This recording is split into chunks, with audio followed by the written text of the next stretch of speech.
This week on the big show, the month of May has been there as a very food-based observation. So we combined all the elements of May into one show, which will spotlight the top 10 food movies. Now, joining me will be film critic Wilson Morales of Black Film and TV and Charles Kirkland of DC Film Life. We'll have all that and more on episode 454 of Keeping It Real with FilmGordon. Let's go. All right, and welcome to the latest episode of Keeping It Real with FilmGordon. I am Tim Gordon, joined by co-host Charles Kirkland Jr. Charles, how are you, sir? I'm doing all right today. Okay. Wow. You okay? And from Black Film and TV and Film, always best is a Black Film and TV. Wilson Morales. I had to think about it now. It's not automatic yet, man. I'm getting there. All righty. So now question.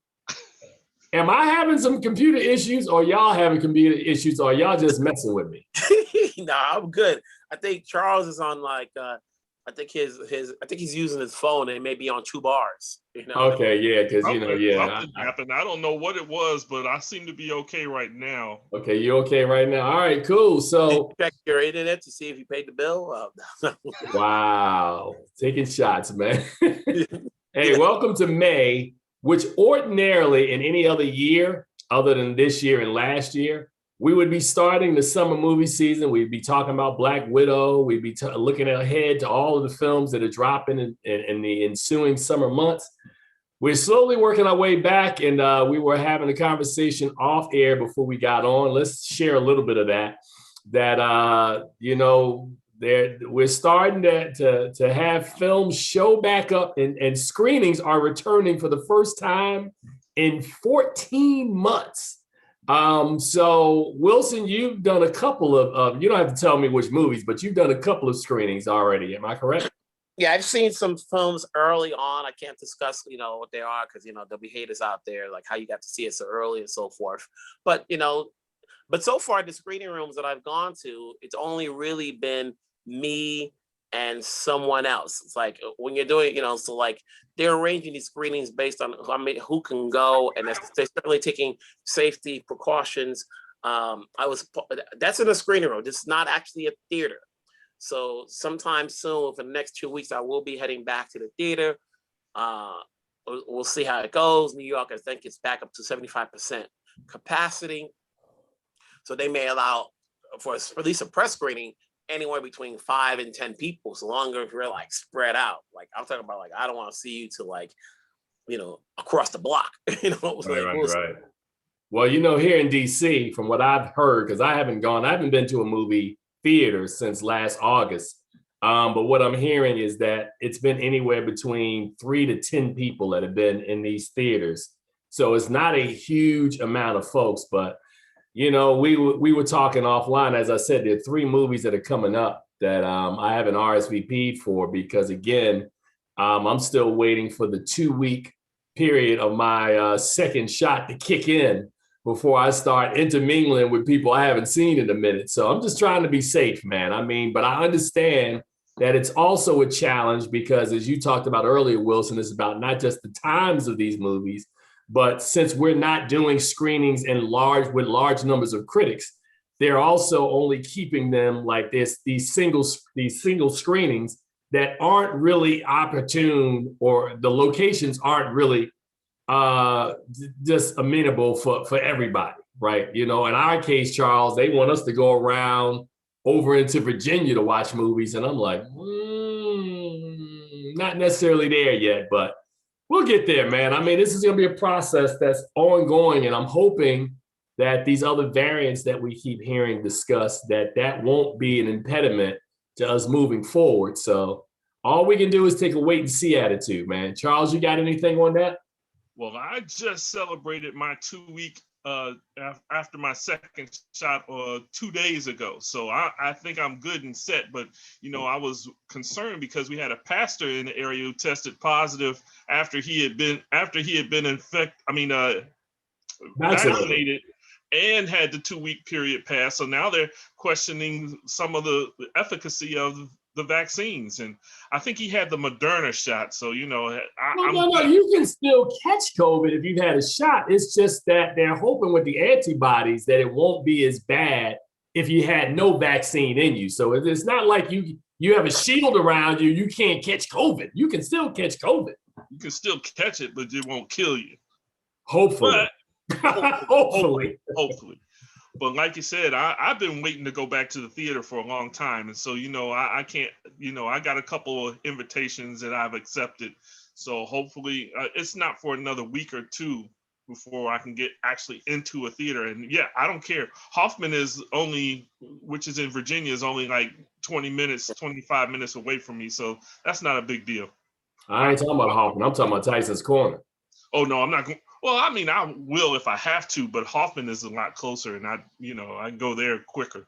Yeah, I got you, man. So Wilson Morales is the lucky one because in New York, at the end of the day, it's like you've gone a long way. It's still, you've had, you still have to leave the house, whether you're driving or paying to get on the subway. It's a chore again. It's like, it's one thing, we've had a year where we didn't have to do it. Now it's a matter of like, is it convenient now to get back in the car and drive and park and do this? And, get like, even the 2 weeks ago when I went to a screening the first time, the body knew where to get off at the subway. But the minute I got off, I was like,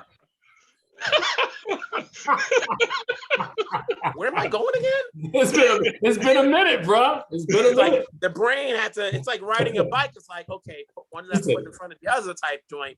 It's like, okay, I think it's that way. Park Avenue. Yeah. It's like, I love that. The body knew to get off. It was like, well, it's like, body knows, like when you leave the house, it's like, automatically know where you're going.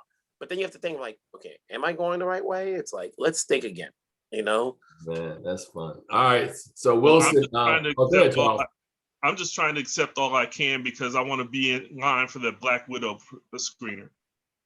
Man, Black Widow, it's going to be real interesting because I'm glad they pushed that movie back because there would be some people who would be very upset who's not going to get invited to that if they would have done it now. Like, when we weren't like all the way back, but the anticipation is that by July, when Black Widow comes out, that things will have opened up and they will have increased the amounts. Like, in New York, they're at 75%. Oh, I think we're still at 25% in our area. 50%? We're 50. We're at 50 now? Okay, so we'll see. So that we'll take a pivot right now, and I want to talk to Wilson because I was on IG this morning, and I really have not been on social media hard at all this week. It's been a heavy work week and some other stuff that I'm going through. But I noticed that you had a lot of stories about new projects that are coming up, man. So to share with us now and let us know what's going on in entertainment this week. Well, as theaters are starting to come back, you're starting to see more deals, more films hopefully to be made, more films ready to be released. This week alone, you've got I think the month of May, you're going to see an onslaught of movies. Like this week you have Monster, which is playing on Netflix, which has been held in the can, I guess, for 2 or 3 years. It was finally coming out, starring Kelvin Harrison, a young John David Washington, a young Jerome, Jennifer Hudson, Jeffrey Wright. The film is timely. It's timeless in a way because of what events continue to happen in the world. You have Here Today, starring and directed by Billy Crystal, comic genius, along with Tiffany Haddish. So that's an interesting film in there. You have Wrath of Man, Guy Ritchie, back reunited again with Jason Statham. I think they've worked together like 4 times before. And it's a caper movie. It's a heist movie. So you've got a number of those things that's out there. I'm trying to think, Netflix has Jupiter Legacy, a series, superhero series. Disney Plus has the Big Batch, the Bad Batch. Bad Batch, yeah. As it is. And then, you still have films being made, like it was announced recently that I'm just looking down this list, like what's being announced. 9 Days, which played at last year's Toronto Film Festival and won a screenwriting award for its director, Edson Oda. But it's produced by it stars Winston Duke in the lead role along with Zazie Beetz, and it's going to come out July 30th. It was interesting that the movie got nominated for True Independent Spirit Awards and it had not been played in theaters yet. So it's finally hitting theaters on July 30th. Part of the producing team is Tyra Turner, who's done a number of other films as well. So that's coming out there. You've got Academy Award nominee Gabourey Sidibe. She's going to step behind the camera and do her directing debut. It's called Pale Horse. It's being produced by Effie Brown and Wellington Love. So, another female actress stepping behind the camera. We had that last year with Emerald Fennell, and look, she got an Oscar win for screenwriting. Wait a minute, stop, Wilson. And with Gabby, this is her feature film debut, but she did a short. She did a short that played at our festival that was absolutely excellent, based on Nina Simone's song "4 Women." What was it called? Was it 4? I forget what it was called. It was 4. It was 4. Oh, it was really good though. She's really got promise. Yeah, and then currently, right now, you also have the TCM Classic Film Festival, I believe, which is happening on TCM. I had an opportunity to talk to two of the stars of the original West Side Story, Russ Tamblyn and George Chakiris. And last Thursday, I rewatched it. I've seen West Side Story umpteen times. It never gets old, especially when you have the new film coming out. And the interesting thing about talking to Russ Tamblyn, which you guys would like to hear, is that we were talking about, how last year was the year of the plays, Ma Rainey's Black Bottom, One Night in Miami, The Father, and this year, you're getting musicals, In the Heights, Dear Evan Hansen, and West Side Story. And when you talk about musicals, you're talking about extras, because you need a lot of those for your musical scenes. And while we were talking about extras, Russ Tamblyn talked about a movie that he did with Sidney Poitier called The Long Ships. Yeah. And he said that when he was on, there was a point where when Sidney's character comes out, because Sidney is playing the king of armies, and Sidney comes out on the set and he's like, "Where's my army?"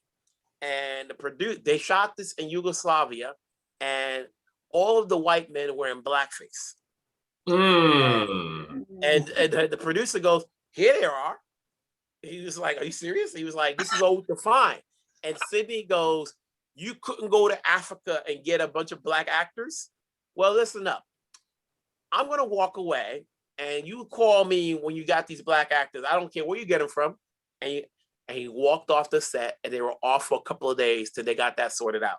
Wow. So I looked online. That story has never been printed before. And Russ Tamblyn said that this has happened because he co-starred that one movie with Richard Widmark. And he said he had a lot more respect for Sidney back then to do that, to walk off the set when he was like, and I looked up the synopsis of the film, and he's supposed to be a Moorish king, and it's like, how you gonna have, this Moorish king if you have all white guys in blackface because you can't find black actors? All right, so let me jump in for a second, man, because I've seen that film, The Long Ships. Let me just pivot backwards to West Side Story, because this is a conversation I've had a lot at home and with film critics.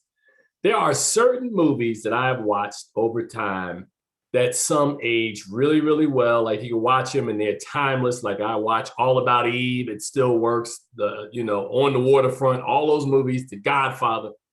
There is just something about West Side Story that plays almost like a comedy to me when I watch it now. These kids sitting around, it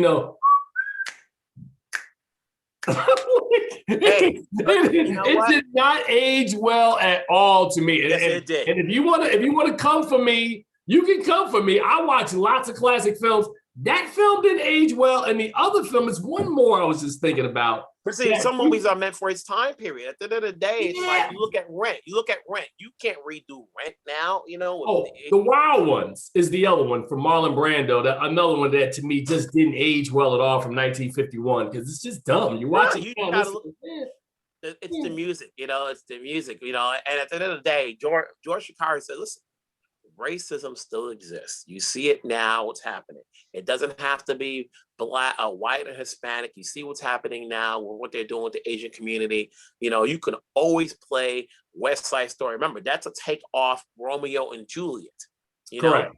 So like, it still plays well because the story still exists. You may not see the time period.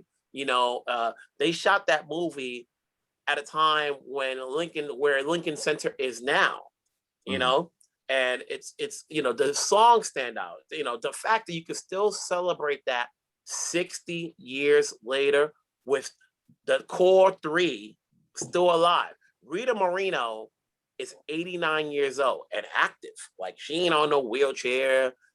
She's like, I'm sorry, but like George, just to be in a conversation with George Chakiris and Russ Tamblyn, they're all in their mid 80s. Like, can you think of another film that's celebrating 60 years where the core cast is still alive? It's like, right, you did The Godfather 40 years, now going on 50.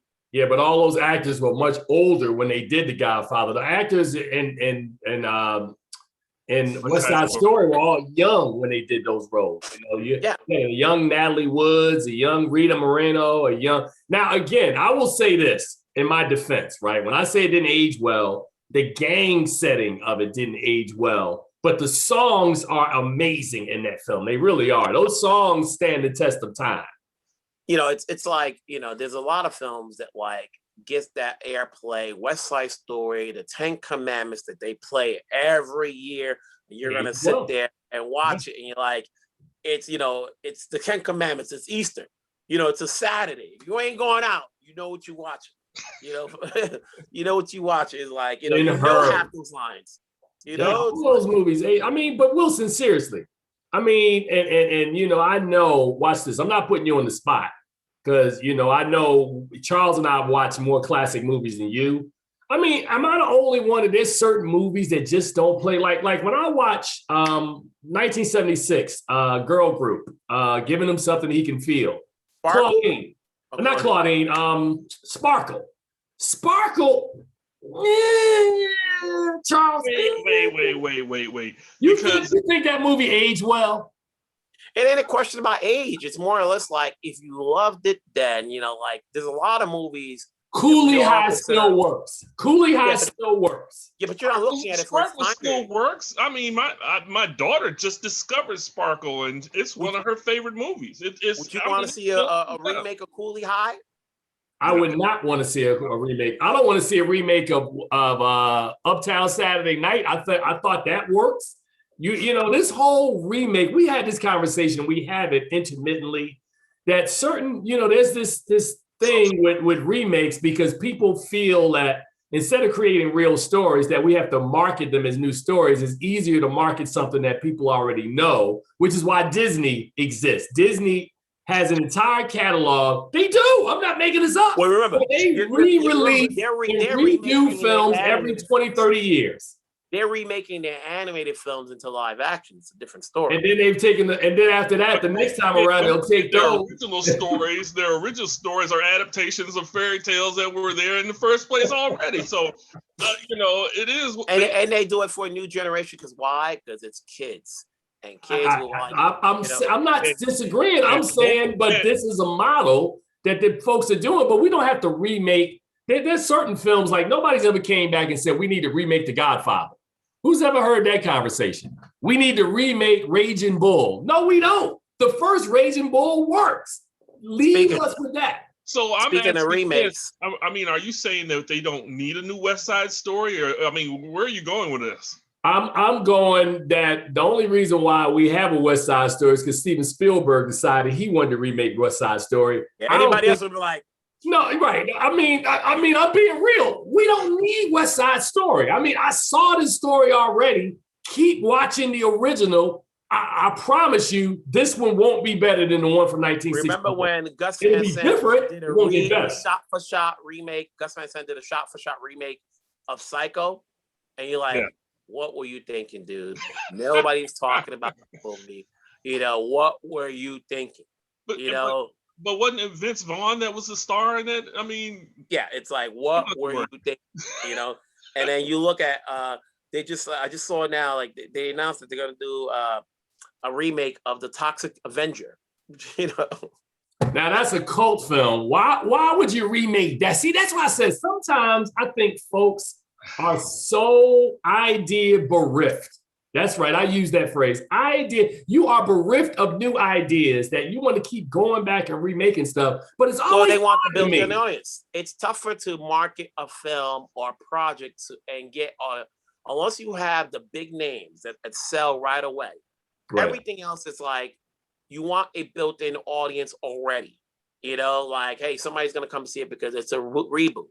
Like really, if you just said, if Steven Spielberg was just making a film similar to West Side Story, nobody's going to see like whoever the stars are. West Side Story. Oh, let me see. Let me go check it out. It's like, for a younger audience, they're going to go on and check it out because maybe have those actors that they're like right now.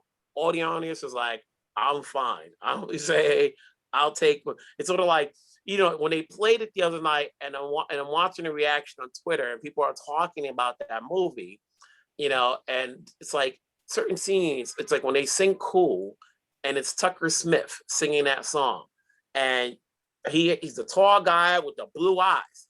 That's what stood out, So like, I don't know how you're going to recreate that song. And it's like, it's not the same, it's like, don't be with some short guy, it was always like, certain things. It's like, Bernardo was the cool guy. Like, he was just the leader. And it's like, oh, you look back, frame by frame, how good that film was, but to move it along, I see HBO is doing a adaptation of most of Elin Harris's novels stemming from the Invisible Life trilogy, and a lot of people are commenting on that because there's been a lot of books by Black authors that we know have not been on the screen, big or small, that could have used an adaptation, just so people get an idea what these stories are about, you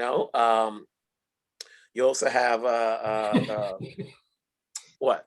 Charles, you see my face. I'm looking like again, every Wilson, I give you a lot of credit, man. Like you think sometimes I'm messing with you, but I'm just saying you're bringing up points. We literally just talked about this last week with Chester Himes, how this guy has 8 books. 3 have been made into movies. Nobody's rushing to make a Chester Himes movie. Nobody's rushing to make Walter Mosley films. No, I mean, there's so much material. So instead of going and finding, if you're Black and finding authors, doing what Barry Jenkins just did with Underground Railroad?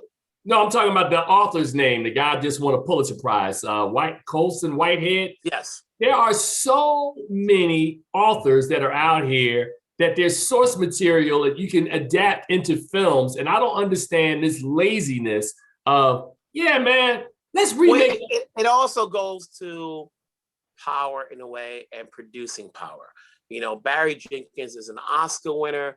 Obviously, my assumption is that he was able to put that have that greenlit when he won the Oscar. I remember when I spoke to him, when he did If Beale Street Could Talk, it was not that long after he won Moonlight. He said, so long as I'm like right now on a high list, I'm going to try to get it done while I can, because these are stories that normally you don't think it's going to be a blockbuster. Studios are going to be like, where's the money coming from? Who's going to be the audience? You go back to Tyler Perry when he did For Colored Girls. No one else could have done Colored Girls because they were like, where's the sell to the story? I was like, okay, you got the greatest actresses in this movie, but it's still a hard book to make. If Beale Street Could Talk, not an easy book to make. It's like you let these guys do it now while they have a frame. So when you talk about all these authors that've got all these books, it's like, okay, who's the producer that's got the clout enough to go walking into a meeting and it's like, listen, I think we can do this into a series. You certainly got plenty of platforms Now, but who's going to put the money in the investment? Because it's got to be on the right platform. You know, like Underground worked on WGN because that took a conservative effort for everybody to find a network. It wasn't about the series. It's about, you know, what's WGN, you know?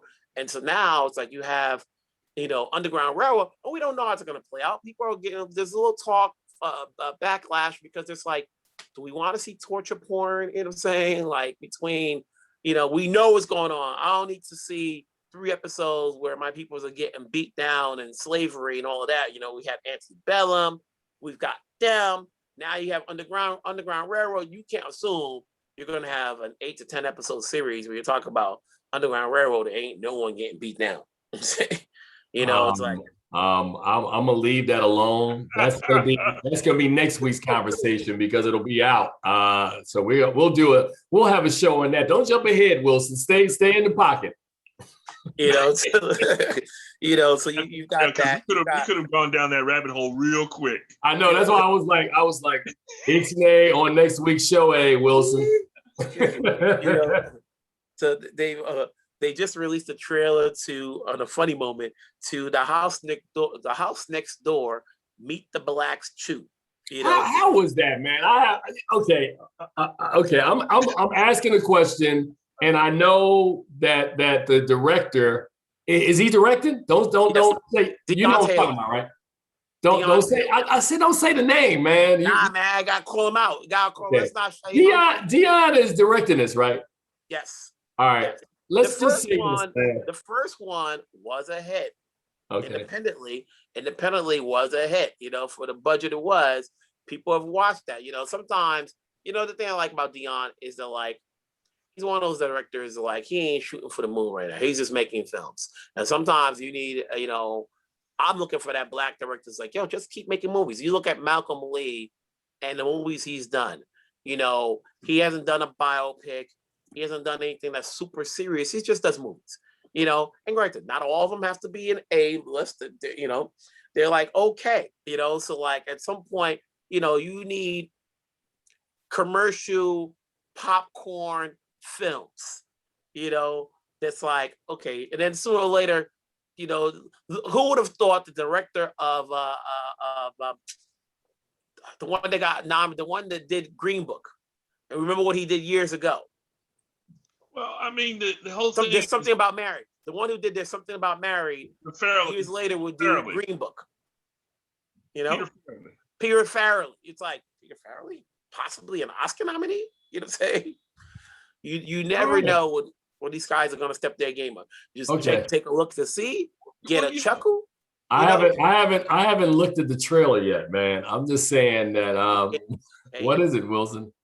You be hating, like, it's like, think about it. You was hating on Judas and the Black Messiah. You first of all, no, it was never hate. It was I was very familiar. No, I was very familiar with the Black Panthers and the stories, and I know who Fred Hampton was, and I just you was like, to his defense, it wasn't really hate. It wasn't hate, man. Like, I never hate about the project. I've been doing this too long. I never hate on something I haven't seen. I may have to do a Warner Wolf and go, let's go to the video. There's never any hate. I'll have private conversations and be apprehensive about certain stuff until I see it. And then if I see it, to my defense, I'll go, I was wrong. So I've done that. I like how you switch the words. It ain't hate. You know, I was apprehensive. You know, what was apprehensive? I'm gonna use that. I was like, yo, why you shading him? I was a little apprehensive. You know? I was apprehensive, man. You know, folks would be like, Googling, like, synonyms. So basically what I will say is that I am not, and I've said this publicly and on this show, I'm not the horror guy. So Meet the Blacks, I remember watching it. I sat in the theater and watched it and was not a fan because it's not my genre. I'm not that guy. But I'm sure that there were folks who liked it. We like Deon Taylor a lot. And I believe in the mission of what this brother's trying to do. So, you know, I will definitely give the film a shot. I mean, because of my involvement with the directors. So that's not a problem. So, Wilson, I will just say this, man. because you if I let you go, you'll do entertainment to the end of the show, and we're not doing that. So tell people where they can read the rest of that stuff, man, as we move on, and then we'll highlight it again at the end because they want. You can find the stories over at BlackfilmandTV.com. Some of it's is on IG and on Facebook and on Twitter, but mostly go to BlackfilmandTV.com.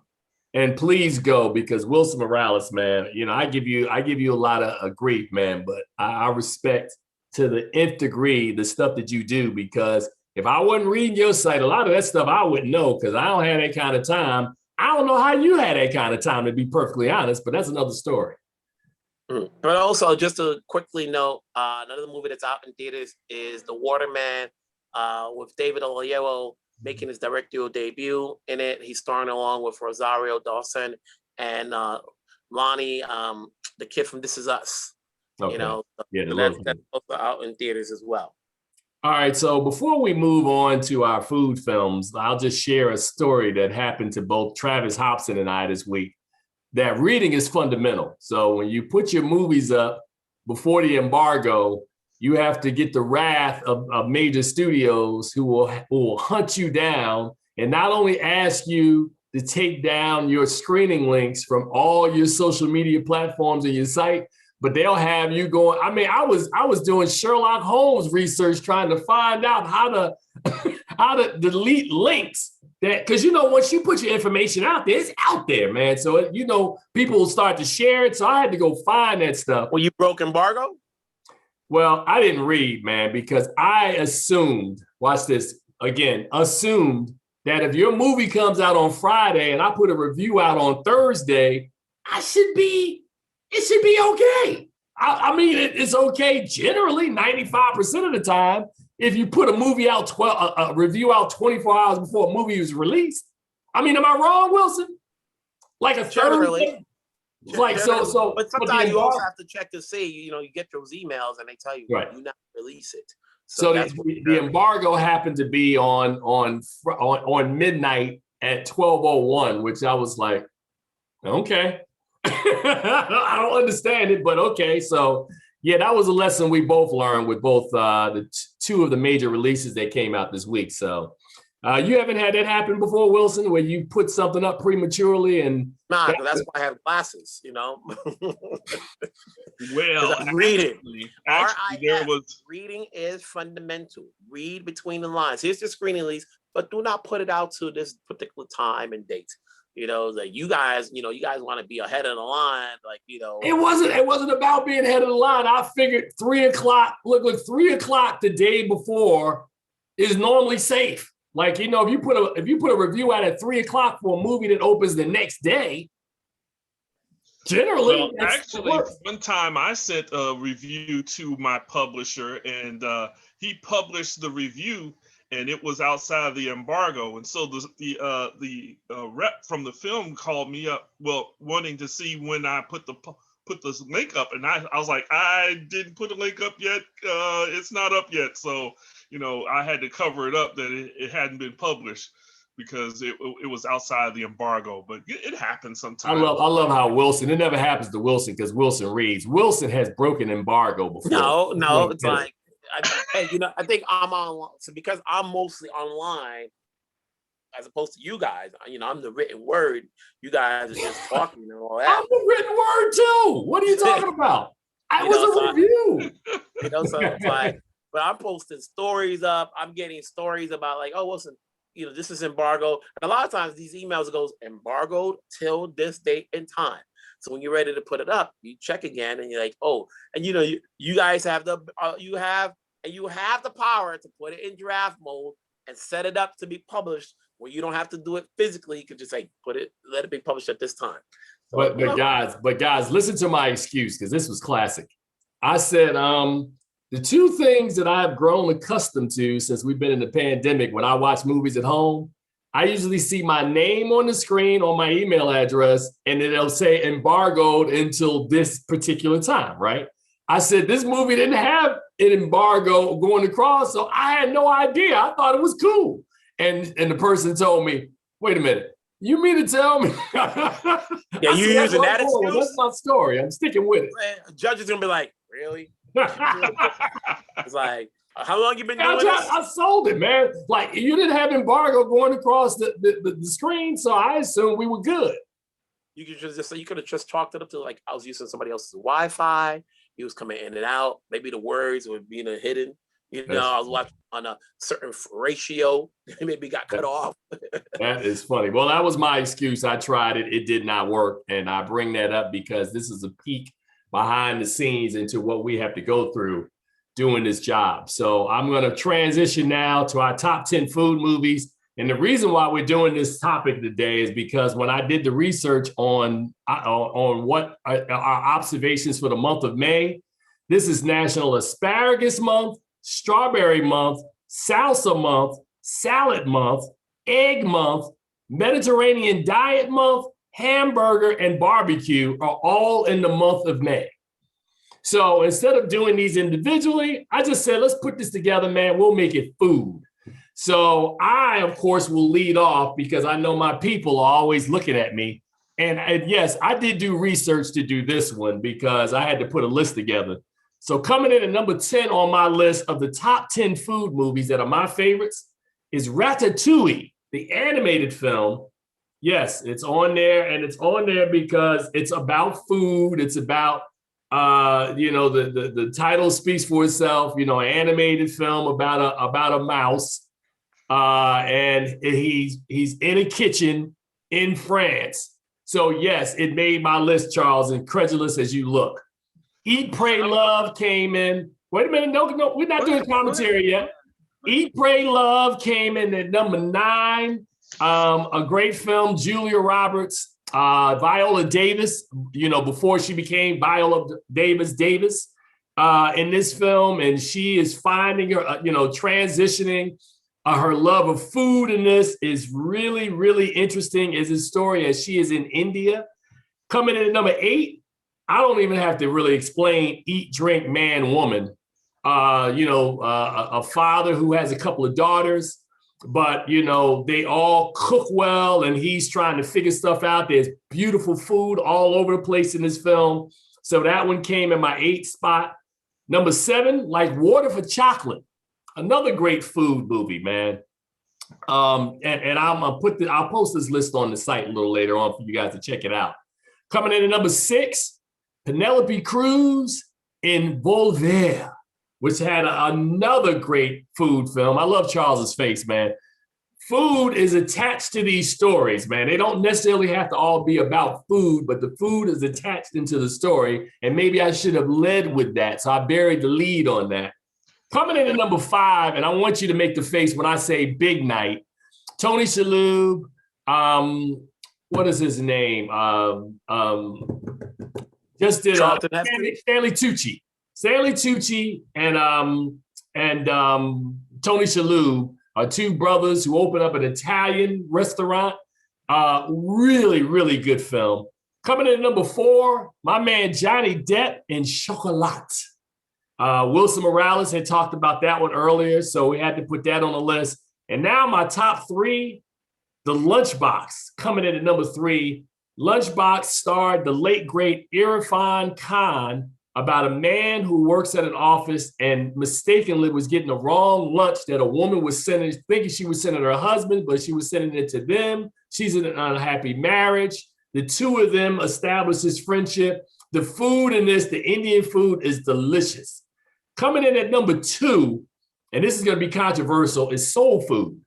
Soul Food, of course, you don't have to explain that it was a 1997 star-studded film. Vivica A. Fox, Miss America, Vanessa Williams, Nia Long, Mekhi Phifer. Who else am I leaving out? Irma Hall, and I'm leaving out one other male actor in this. But I said Mekhi Phifer. I'm leaving somebody out. But yes, really good film, classic. Went to the junket for that one. Wish Wilson would have come with us for Soul Food. That was really good. And coming in at number 1 is the movie that I describe as food porn, Chef, which literally starred 3 members of the Marvel Cinematic Universe. Robert Downey Jr. is in it. Scarlett Johansson's in it. Jon Favreau, of course, is a star. Leguizamo is in this film. I mean, this is such a really good food movie. So that one came in at number one, and I know you guys expected me to say soul food. Got you. Chef, I think, as a food film is better to me. So Wilson Morales, I know you kind of shy on this one. You're going to take some time. Charles, you go ahead on and give me some of your favorites and give Wilson some more time to figure this thing out. All right. So for me, you might say this is crazy, but my number 10 film was Soul Food, not Soul Food. Willy Wonka and his chocolate factory. The Willy Wonka, I mean, it's all about chocolate. So how could you not, and candy, how could you not think it's a food movie? I thought it was a great food movie. Now, you notice Wilson got hungry while we were talking about this and we watched some food. But go ahead. I'm go get a chocolate bar. No, just kidding. Go ahead. Willy Wonka's good. Number 9 for me, I put down My Big Fat Greek Wedding, which I mean, lovely shots of lots of food in there. I mean, it's about a wedding, but I mean, it's Greek, so I mean, that's one of my favorite things. The Greek food. We went there. So, number 8, I put down Eat, Pray, Love. I love that movie. Great movie. Number 7 for me was Soul Food. Wow, you had 7. You had Soul Food that far down on the list?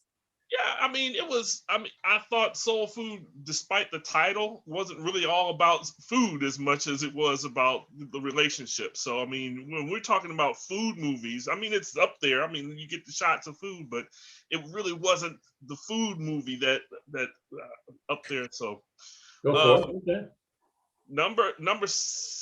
Where am I? 6. Number 6 for me, Always Be My Maybe. Just came out 2 years ago? Great film, hilarious film. And of course, it's a foodie film, so there's food everywhere in it, and just hilarious and lots of fun to enjoy. Number 5, The Lunchbox. I had Big Night as well at number 4. Babette's Feast came in at number 3 for me. Good movie. And then I kind of cheated. I put Ratatouille as my number 2 film. I was upset that you had it at number 10 because I thought it was, even though it's animated, it's a gorgeous film about food. It's about food. And then number 1, I cheated. Like I said, I put 2 films in here because they're really the same film, just done at different times. Chef and Burnt, which oh yeah, Burnt was a good one too. They're both the same film actually, but I think Chef is the better film of the 2, but they're both the same film, so I put them both there together. Well, job well done there, Charles. And now we go to Gotham, and the man who has been studying voraciously, graduate of Cornell University, it is none other than the founder of Black Film and TV, show correspondent, Critics' Choice Association member, Oscarologist, Wilson Morales. I'm not like a food connoisseur type of guy looking at movies regarding this. I'm just gonna break it down at 10 to 9 as you guys have done. I'll say Julian and Julia. Number 10. Okay, I see what you did there. Okay. I'll say The Big Night. Number Stanley. 9. Chef is up there. Down to number 8. Burnt. I like Bradley Cooper in that film. 7. Like Water for Chocolate. 6. Eat, Pray, Love. 5. Chocolat. 4. 4, huh? 4. So I got 3 more to go. I would say Ratatouille. Wow, 3. Ratatouille. And I would probably go, there's an old movie, Tortilla Soup. Okay. That was a good one. That's a good one. And then obviously I'll go with Soul Food. Wow. Because at the end of the day, it's like when you say, "Oh, the soul movie," I've seen it on. It's kind of funny because it's actually on. What's it called? Not Jeopardy. What's it called? What's the show at the end? Family Feud. Oh, okay. When Steve, it's kind of funny because it's Steve Harvey saying, name a food movie. And somebody goes, soul food, like, number one answer. Ding, ding, ding, ding, ding. Yeah, I'm gonna tell you something, bro. I remember when Chef screamed. I never forget it, man. I sat in the theater. That's one of the few times I ever went to a movie where I literally was hungry watching the movie. Because when he did, like, you remember the scene, Charles? Because I think you had the same screening. When he made for his kid, he made him that grilled cheese sandwich. Yes. I was like the love that he put into making a grilled cheese. Just a the dish he made for Scarlett Johansson, and she was sitting there, they had the pasta stuff. I was like, and then I was watching the stuff he was doing in the food truck. I was like, dude, I got to get me some food when we get out of here. It's like food porn. You were sitting there, and then the music, and as he's doing the food truck coming across the country, this father-son story. Chef is really, really well done. Now, soul food, to Wilson's point, I really like soul food a lot because I remember going to the junket and they were saying that there was all this food on the set. And they said, if you ever really watch soul food when they eat, they were eating in these small morsels because they had to do so many takes.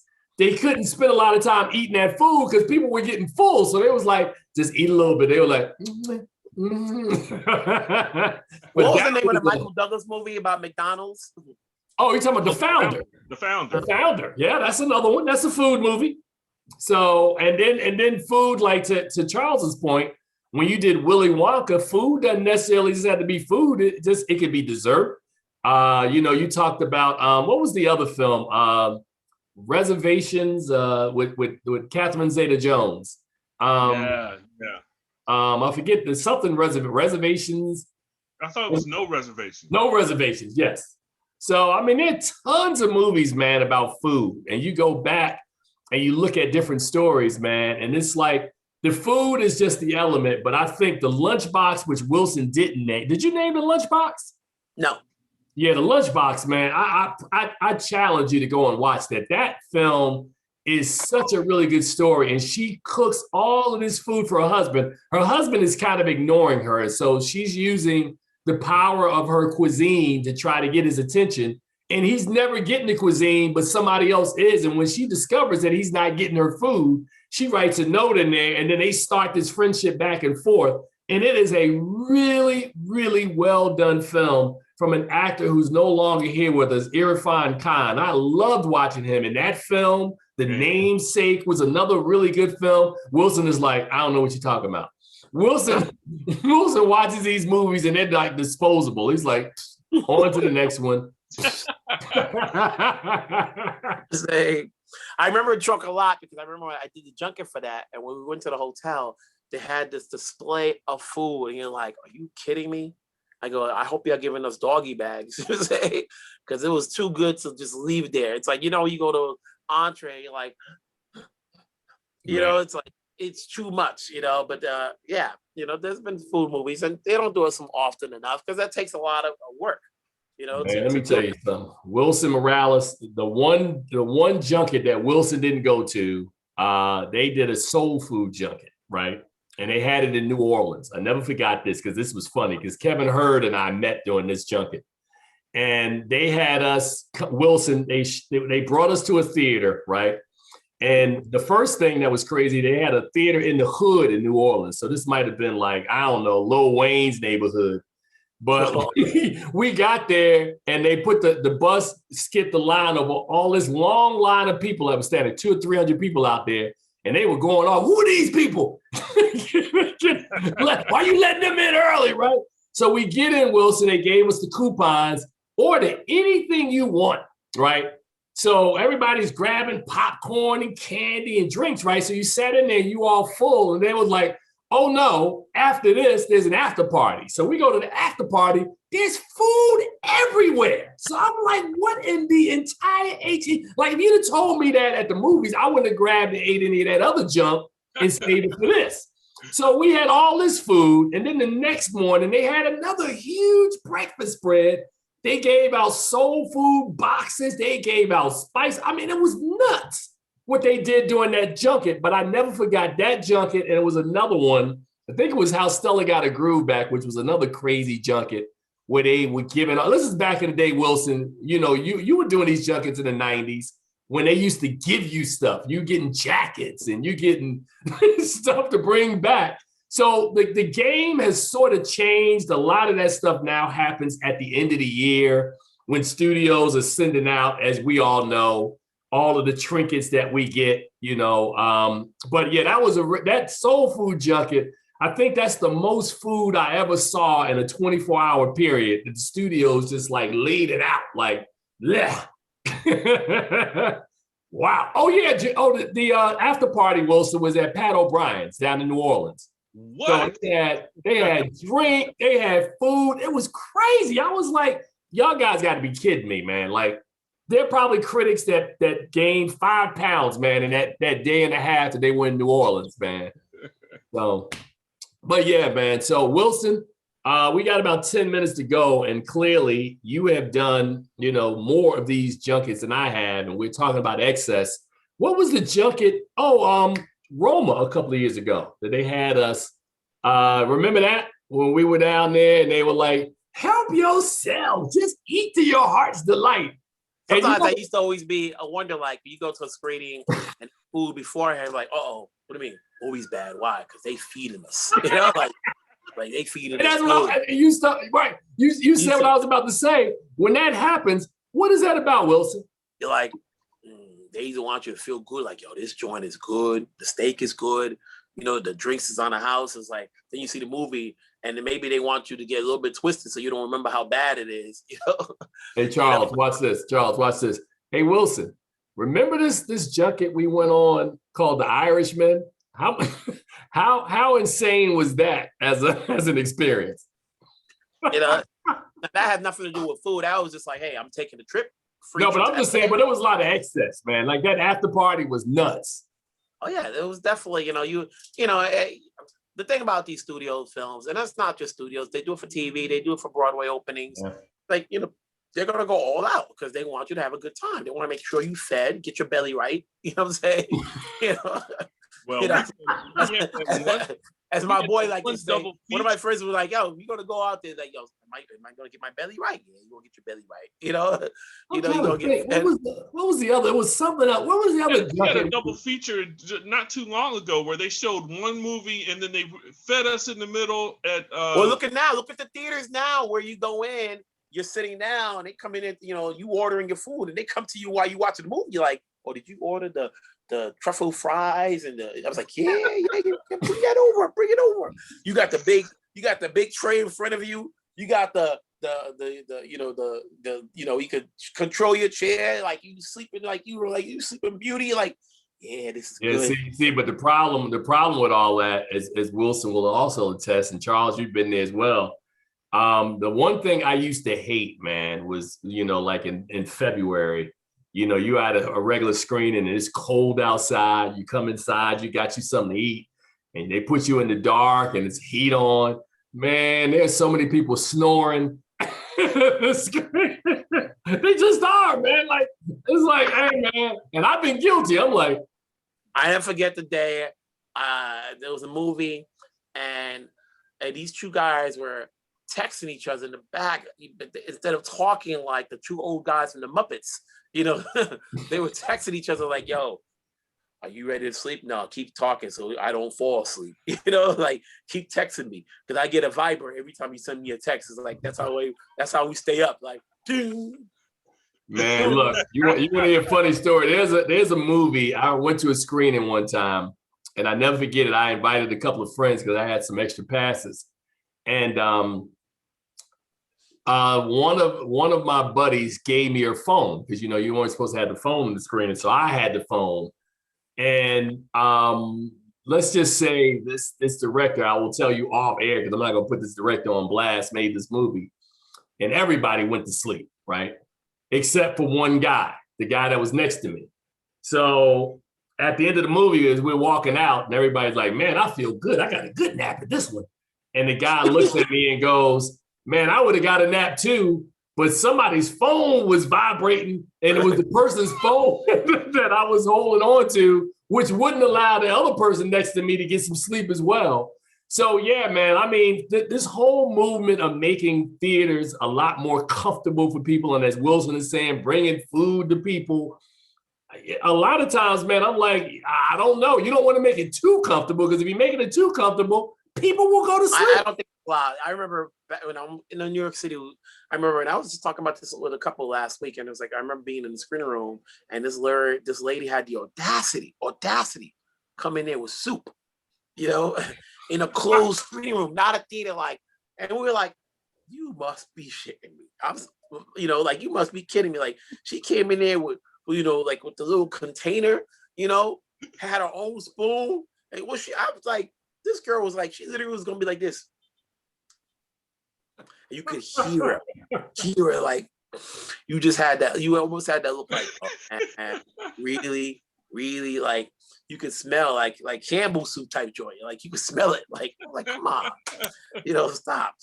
You know, it's like, no, food is not good in a closed environment. You know, the absolute worst, if you're in a screening room and somebody walks in there with McDonald's food. Oh man. Oh yeah, you can't get that smell out, man. No, you're like, look at Charles. There was a theater that no longer is available in DC that had a McDonald's in the basement, and a lot of people were smuggling food in that theater. Now, Charles, have you been out to Hanover to MovieCo? Yes. Oh yeah, that's another one. That's yeah, because they got a lot of food places. They got a food court. So wherever there's a food court and people are able to smuggle food in, you getting chicken wings and pizza. Well, yeah, because at the end of the day, it's like you go to the theater, it's like, yo, how much for that small popcorn? Oh, that small one? That's only $10. Is that how much is the water bottle? Oh, that other water bottle that you get in the corner for like $1? Oh, that's $7. Pretty much. But you're like $17 for a small bag of popcorn and water. And I could have just gone across the street and smuggled it in. On, Wilson. For $2, for a total of $3, I could have smuggled in food. And there's some theaters out there that will go and check your bag like, nah, you can't bring in no food. This show, Wilson, was not about smuggling in food. It was about saluting food movies, man. I don't want people thinking that people sneak food into the theaters because that is not our intent. Write it up. Yeah, but there was like I said a couple of years ago, there was a film. They had a screening for this film, and I had already seen the film. But they said, "Oh, we serving food afterwards. We're gonna be at Clyde's having dinner after the film." I was like, "Bet I'll watch it again." First of all, we are all guilty of that. When you get that email, I know you've seen the movie. But if you want to, we have a reception afterwards, and you're like, "Oh, that's din right there, boy." It's like, if it's at a fancy restaurant, I get my drink on right now. Look, Wilson. My favorite is, you coming up to see this film in New York, but I've seen it twice already. Yeah, but you know they want to bring you up. Sure, I'm on my way. At the end of the day, you know, when we all saw a movie, and you know, they're like, you want to come to LA for a free trip? You know, I was like, okay, you know, add to my mileage, you know, get some points out of it, you know, see the movie, hobnob with the cast. Like, okay, you know, I'll be guilty of that. You know, it's like, at the end of the day, they're not asking us to give the movie a great review. They just want us to see it, you know. And a lot of times it's their way of saying, hey, so long if you can talk to the talent, maybe it may sway your opinion, but you're not there for that because your opinion is already made once you saw the film the first time, you know. And that's what it's all about. Wilson, don't let the secret out, man. Come on, man. All right. At the end of the day, you know, you look at they need to be, you know, food is a sport, you know. They make these movies, and it's a question about, like, you know, look at that movie they had last year about wine that played on Netflix. You know? Oh my God, what was the name of that movie? The directed by Prentice Penny. I forgot, you know, about the guy who wanted Niecy Nash, Courtney Van, Mamadou Thai. Yeah, and you know, he wanted to study wines. And you actually got a good education of wines. And nobody brought that movie up. Nope. Because I guess you were saying food, and that more is like a wine. Because if you start talking wines, you're talking about that film. You talk about Sideways. That was another great film. You know, and that's specifically about wine. Yeah. You know?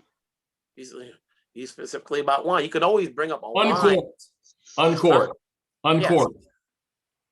Yeah, so that was a really good film too. But we got about a minute to go. Wilson, one more time, man. Tell people where they can read and check out your content, which I think is some of the best stuff online. You can find it over at BlackfilmandTV.com. Same words you use for social media. As much as I try to put out as much as I can. Let people know that whether it's on film or on TV, you can find the best of Black stories. All right, and Charles Kirkland Jr., soon to be a member of hopefully a member of the largest film critic association in the country that Wilson Morales has been a member of for, I don't know, almost 20 years now. I'm just getting up on 10. Where can they read your stuff at, Chuck? Congratulations, man. That's cool. You can check me out at thefilmgordon.com. And all my musings are at the DC Film Life. You can check me out there. That's on Facebook and Twitter. And you can check me out, of course, on thefilmgordon.com or on YouTube. I've got several new reviews this week, and as well as a conversation with our friend Mario Van Peebles, which was interesting. This is one of the few times I've ever interviewed Mario that Mario did like 90% of the talking. I was just sitting there like this. Did you talk to him about his father? Because his father's up in age, and talk about the 50th anniversary of Sweetback? That's exactly what we talked about. That was that you saw. Did you see the story of a 3-day pass? No. Wow. Again, Wilson just don't want to watch Older Neighbors, man. It's just his kryptonite. Don't give Wilson a classic movie. But did you ever see that movie called, it's like, I think 1958, All Talk, Some Action? Do you remember that? Oh, I like what you did this. So you went and dug through your reservoir and found the one movie you knew I had never watched. So you get it's just words. It's the words of the book, and I just made it up. Oh, I was ready to say. It was like, I'm doing like a Kaiser Soze, see you into the wall, making some words up. Like, oh yeah, Watch this, Charles. For Wilson's benefit, since we're talking about West Side Story is the 60th anniversary, I'll give a 70th anniversary film and a 50th anniversary film just off the top of my head. If you get a chance on TCM in A Place in the Sun with Elizabeth Taylor and Montgomery Clift is playing, please check that out. And from 1971, this is the 50th anniversary of Shaft. Got to check that out, man. Did that already happen already? Did the anniversary happen already? Well, we're just in the 50th year, man. So that's why. Okay, so if the Shaft one already happened, Wilson's trying to challenge me to make sure I can pull up another 1971 movie. Clute from Jane Fonda and Donald Sutherland. Check out Clute from Shaft turns 50 on July 2nd. All right. Well, I gave you a couple. I gave you a 51 and a 71 since Wilson was talking about the 61. Shaft was a question on Jeopardy the other night, and all the people got it wrong. Yeah, all the people in Wilson's family need to watch Shaft. It's clear they messed it up. Richard Roundtree still alive. So he is. Is Antonio Fargas still alive? Last time I checked. I believe so. Yeah, I think so. Yeah, Wilson. So I'll be able to join you soon on Clubhouse. I'll be able to Clubhouse in a minute. So just let you know. Oh, and by the way, he talked about you on Clubhouse. He was like, they got me on Clubhouse with the cast when we did New Jack City. I was like, yeah, that's Wilson's. Oh, I've got, remind me, I'll send you the audio, and it was a great audio. I got the audio of it, when the whole cast came on. All right. Well, let me get up out of here right now. Wilson, Charles, thank you. Our top 10 food show is done. Episode 454 is in the books. We'll be back next week. Wilson kind of tipped it off that, Barry Jenkins' new series, The Underground Railroad, comes out. So trust me, there'll be a lot of conversation around that series because to Wilson's point, he set it up perfectly that Black trauma has been prevalent and we need to discuss that. So, and then in 2 weeks, Marvin Gaye's What's Going On turns 50. So we'll have a special show for that. Be on the lookout. But until next time, you guys, as I tell you every week, please watch something good at the movies. We'll see you guys on the other side. Brothers, you did an amazing job today. Thank you. And we'll see you guys all next week. You guys take care.